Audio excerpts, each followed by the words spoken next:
In a few moments, I will sign a historic executive order instituting reciprocal tariffs on countries throughout the world. Reciprocal, that means they do it to us and we do it to them. Very simple, can't get any simpler. Countries like Canada, we subsidize a lot of countries and keep them going and keep them in business. In the case of Mexico, it's $300 billion a year. In the case of Canada, it's close to $200 billion a year. And I say, why are we doing this? Why are we doing this? I mean, at what point do we say, you got to work for yourselves and this is why we have the big deficits. This is why we have that amount of debt that's been placed on our heads over the last number of years, and we're really not taking it.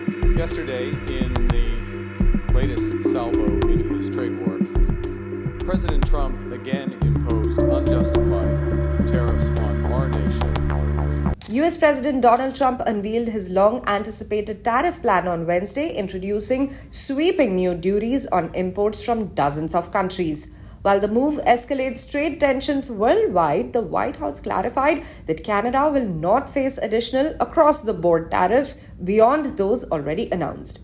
However, a significant new tariff could severely impact Canada's auto industry. Trump confirmed a 25% tariff on all foreign-made automobiles set to take effect at midnight on Wednesday. This measure, which could disrupt North American supply chains, will also apply to Canadian-made passenger vehicles, but with a catch. The White House stated that the tariff would be calculated only on the non-U.S. content within those vehicles, offering some relief to manufacturers that source American parts. In addition to the auto tariff, Trump also announced a minimum baseline tariff of 10% on all goods entering the U.S., with even higher rates for countries he accused of ripping off American workers and businesses. However, Canada will be exempt from this new 10% baseline tariff because the White House has opted to keep the previously announced border-related tariffs in place instead. Last month, Trump imposed a 25% tariff on Canadian goods and a 10% tariff on energy imports, citing concerns over illegal drugs and migration at the northern border. Some exemptions were granted for importers who could prove their products complied with the US-Mexico-Canada agreement. Trump's announcement has sparked outrage in Canada, with Prime Minister Mark Carney vowing to respond with strong countermeasures. Ahead of a high-level cabinet meeting to discuss retaliation, Carney declared, "It's essential to act with purpose and with force, and that's what we will do." Today, President Trump and I spoke on the phone. We had a very constructive discussion, and we agreed to begin comprehensive negotiations about a new economic and security relationship between our two sovereign countries immediately following the federal election. You've said that you wouldn't sit down with Mr. Trump and talk to him unless he respects Canada's sovereignty. Did you convey that to the President today? And if so, what did he say? The President respected Canada's sovereignty today, both in his private and public comments. Right now, as Canadians, we have to look out for ourselves, and we have to look out for each other. Canada is strong, but we're even stronger when we are united. And our response to these latest tariffs is to fight, to protect, and to build. It was, as I say, it was a very productive, his words very productive, mine very constructive. They mean the same thing. It was a very cordial, substantive call. This was a call between two leaders of their respective governments, between two sovereign nations. It was a call focused on, the spirit of the call was both cordial and focused on making progress.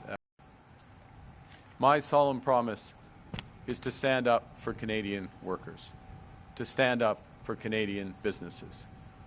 We will stand up for our history, our values, and our sovereignty. That we will never have discussions with respect to supply management. It's off the table. And what one needs to ensure that is to have a government and a Prime Minister with that commitment, with a strong mandate. Thank you. Over the coming weeks, months, and years, we must fundamentally reimagine our economy. We must ensure that Canada can succeed in a drastically different world. The old relationship we had with the United States, based on deepening integration of our economies and tight security and military cooperation, is over. What exactly the U.S. does next is unclear, but what is clear is that we as Canadians have agency. We have power. Nous sommes maîtres chez nous. We can control our destiny. The President did not indicate pulling back on the tariffs on autos or steel or aluminum during the call. It's the preference of Canada that Mexico would be part of the discussions. This is an important relationship. It's one that's worked exceptionally well.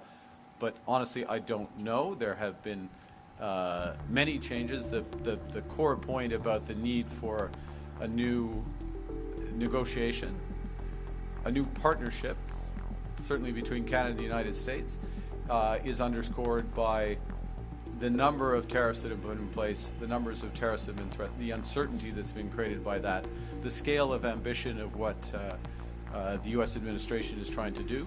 All of that means that, in our judgment, I think there's an agreement on the other side that we need to come and develop a new partnership. Meanwhile, in an interview with CNN, Canadian Foreign Minister Melanie Joly made a stark declaration. The United States and Canada are now officially in a trade war. She emphasized that Canada did not initiate this conflict, placing full responsibility on the Trump administration's aggressive tariff policies. She went on to outline the heavy tariffs the US has imposed on Canada, detailing how Trump's measures have escalated tensions between the two allies. 25% tariff on all Canadian exports, 25% tariff on Canadian steel and aluminum, 25% tariff on Canada's auto sector. In response, Canada has already implemented $60 billion worth of tariffs on American goods. However, Joly warned that even stronger countermeasures could follow, with more than $100 billion in potential additional tariffs on US products under consideration. As the dispute intensifies, Joly reaffirmed Canada's commitment to defending its economy, making it clear that Ottawa will not back down in front of Washington in the face of Trump's trade policies.